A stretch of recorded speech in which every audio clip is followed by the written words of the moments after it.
ప్రసంగి గ్రంథము తిరుగులాడుట కన్నా ఎదుటనున్న దానిని అనుభవించుట మేలు. ప్రియమైనటువంటిలరా, ఒక వ్యక్తి రోజుకి 150 రూపాయలు కూలి చేసుకుంటున్నటువంటి వ్యక్తి, ఆ వ్యక్తి అనుకుంటున్నాడు, అబ్బా నేను ఆ వ్యక్తిలాగా ఎంత హోదాలో ఉంటే బాగుండు అనుకొని ఉన్నతమైనటువంటి స్థితిలో ఉన్నటువంటి వ్యక్తిని చూచి ఆ రీతిగా ఉంటే బాగుండు నాయనా. అయ్యా దేవుడా దేవుడా దేవుడా, 150 రూపాయల కూలితో నేను జీవిస్తున్నాను, 1 కోటి రూపాయల మూట నా దగ్గర వేయమన్నాడు. ఎంతేమన్నాడండి? 1 కోటి రూపాయల మూట. రోజు అడుగుతున్నాడంట. ప్రభువు చూచి దేవుడు ఒకరోజు రాత్రి 1 కోటి రూపాయల మూట ఆయన మంచం మీద వేశాడు. ఎంత మూటమ్మా? ఎంతండి? 1 కోటి రూపాయల మూట. ఇక ఆ వ్యక్తి లేచాడు, పని బట్టలని తీసి పక్కన పడేశాడు, పండగ బట్టలు వేసుకున్నాడు, స్వెట్స్ పెట్టుకున్నాడు, చైన్ పెట్టుకున్నాడు, టక్కు చేశాడు, బూట్లు వేశాడు, తల పక్క దువ్వేది పైకి దువ్వాడు, దర్జాగా చేతులు జేబులో పెట్టుకొని రోడ్డు మీదకి వెళ్ళాడు.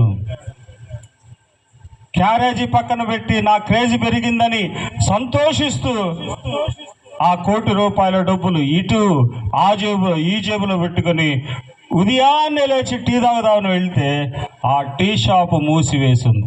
చెప్పండి, టీ షాపు మూసివేసింది.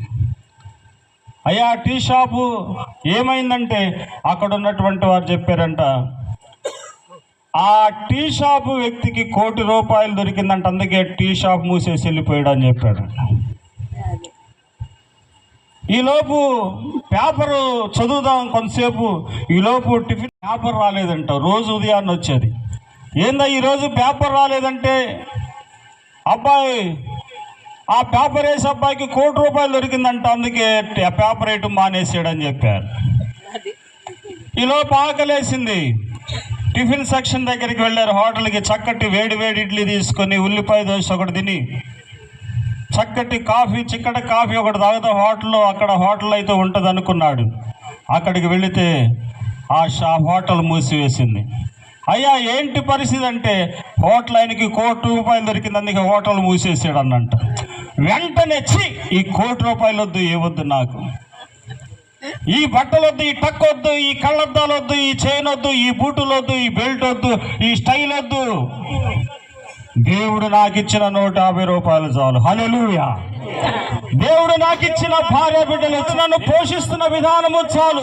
ప్రియమైనటువంటి వలరా, నిజంగా మన జీవితాలు ఇది జ్ఞాపకము చేసుకోవాలి. దేవుడు మనకిచ్చిన సామర్థ్యాన్ని, దేవుడు మనకిచ్చినటువంటి జీతాన్ని, దేవుడు మనకిచ్చినటువంటి కూలిని, దేవుడు మనకిచ్చినటువంటి ఆ స్వాస్థ్యమును బట్టి మనం ప్రభువుని స్తుతిస్తూ ముందుకు కొనసాగాలే తప్ప ఎటువంటి కలలు కనటానికి వీలు లేదు. ప్రభు నీకు చక్కటి జీవితాన్ని ఇచ్చినాడు, ప్రభు నీకు చక్కటి కుటుంబాన్ని ఇచ్చినాడు, ప్రభు నిన్ను ఏది నీకు తక్కువ చేయలేదు. ప్రభు 3 పూటలు నీకేది అవసరమో ప్రభు నీకు దాన్ని దయచేస్తున్నాడు, ఆహారమును. ప్రియమైనటువంటి వాళ్ళరా, అడియాశలతో నీవు ఉండకుండా ప్రభువుని స్తుతించటానికి సిద్ధపడు. స్వాధీనపరుచుకొని మనస్సును స్వాధీనపరుచుకొనకపోతే ఇసుక గూడును కట్టి చిన్నప్పుడు కొట్టి నువ్వే రీతికి వెళ్ళావో ఇంత స్థితికి ఎదిగి నీ జీవితాన్ని కూడా నువ్వు ఆ రీతిగా కొట్టుకున్న వ్యక్తి అవుతావు.